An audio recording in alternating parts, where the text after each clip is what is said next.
Switzerland has more bunkers than schools, hospitals, and police stations combined. 374,142 to be exact. But here's the twist. By law, every Swiss citizen has a guaranteed spot underground. What do they know that we don't? Before we dive in deep on this, make sure you've subscribed and turn on notification to never miss out on more of my videos like this. That being said, let's dive in. Meet Hans Muller. He's 67, lives in Zurich, retired engineer. And he remembers the day his parents started digging. It was 1963. His father worked 6 months, weekends, evenings, sometimes by flashlight, carving out a bunker beneath their home. Not because they were paranoid, because it was the law. That year, Switzerland passed the federal law on civil protection, and it did something no other country has ever done. It made bunker construction mandatory for every new building, every house, every apartment complex, every office tower. Fast forward to today. The Swiss Federal Office for Civil Protection confirms that Switzerland now has 114% shelter capacity. They can fit more than their entire population underground. But this wasn't paranoia. It was preparation. Because Switzerland knew something devastating was coming. Hans's father didn't dig that bunker for fun. He dug it because the world had just come 13 minutes away from nuclear war. October 1962. The Cuban Missile Crisis. Soviet warheads pointed at American cities. American missiles locked on Moscow. The planet held its breath. And Switzerland, neutral, peaceful Switzerland, looked around and said, "We're not gambling on diplomacy." Imagine it. Sirens blaring across the Alps. Families rushing underground with 72 hours of supplies. The smell of concrete dust. The echo of steel doors sealing shut. Children clutching teddy bears in the dark. Cold War historians estimate Switzerland faced over 30 credible nuclear threats between 1960 and 1989. But here's what's wild. Even after the Berlin Wall fell, even after the Soviet Union collapsed, Switzerland kept building. Why would a neutral country keep preparing for war? Meet Elena Kovac. She's 34, works in tech, moved to Geneva from Croatia 5 years ago. First time she saw the yellow bunker sign in her apartment basement, she laughed, thought it was quirky, old-fashioned. Then Russia invaded Ukraine. February 2022 changed everything. Within 48 hours, Swiss bunker supply companies saw a 500% spike in inquiries. That's according to a March 2022 report from Swiss Broadcasting Corporation. Elena stopped laughing. Now her bunker is stocked. Water, batteries, first aid, canned food, flashlights. Because Switzerland isn't just preparing for nuclear war anymore. They're preparing for chemical attacks, natural disasters, pandemics, anything that could force a population underground for weeks. If you're thinking, that's extreme, ask yourself this. Where would you go if sirens started right now? But there's a problem, a big one, and most Swiss citizens don't even know about it. 65% of Switzerland's bunkers were built before 1980. That's a 2020 audit from the Swiss Federal Council, which means outdated ventilation, no modern air filtration.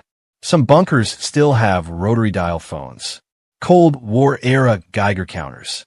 Hans admits his family bunker hasn't been inspected in 15 years. The door? Rusted shut. And here's the nightmare scenario.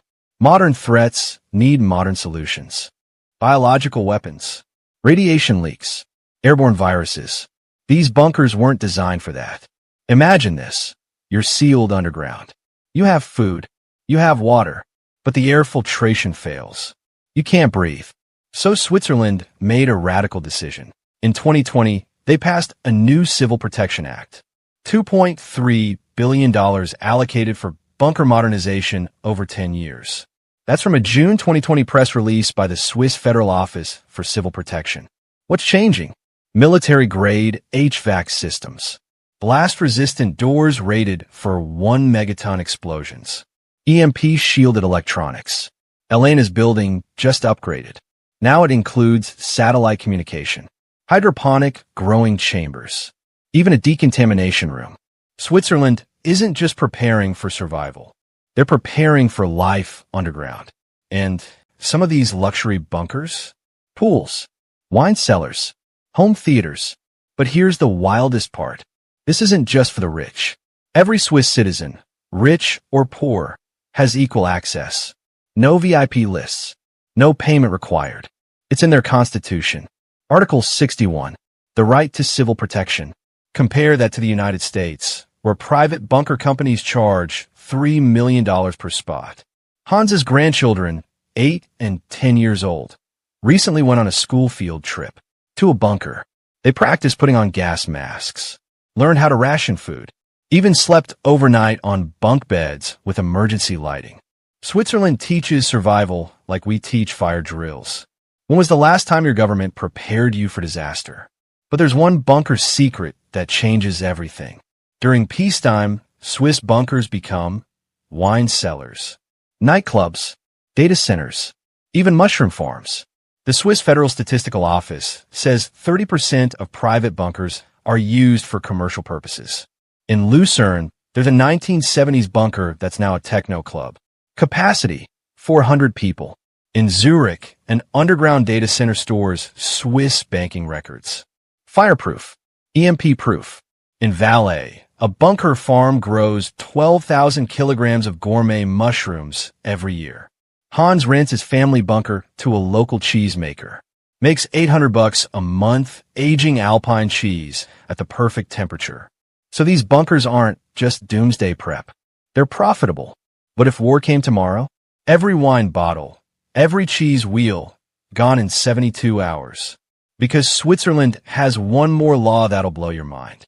If your building doesn't have a bunker, you pay a tax. It's called the shelter replacement tax. Up to $700 per person annually. That's Article 62 of the Swiss Civil Defense Law. Where does the money go? Public megabunkers. Some hold 20,000 people. Emergency hospital wings underground. Food stockpiles. And here's the scale of it. Switzerland keeps enough food, fuel, and medicine underground to sustain the entire country for 4 months. That's a 2023 report from the Federal Office for National Economic Supply. Elena paid the tax for 3 years before her building upgraded. Worth every franc, she says now. Switzerland chose collective survival over individual panic. Meanwhile, most countries have enough emergency supplies for 3 days. Maybe. So here's the real question. Would you rather have a government that builds bunkers you'll hopefully never need, or a government that assumes disaster will never come?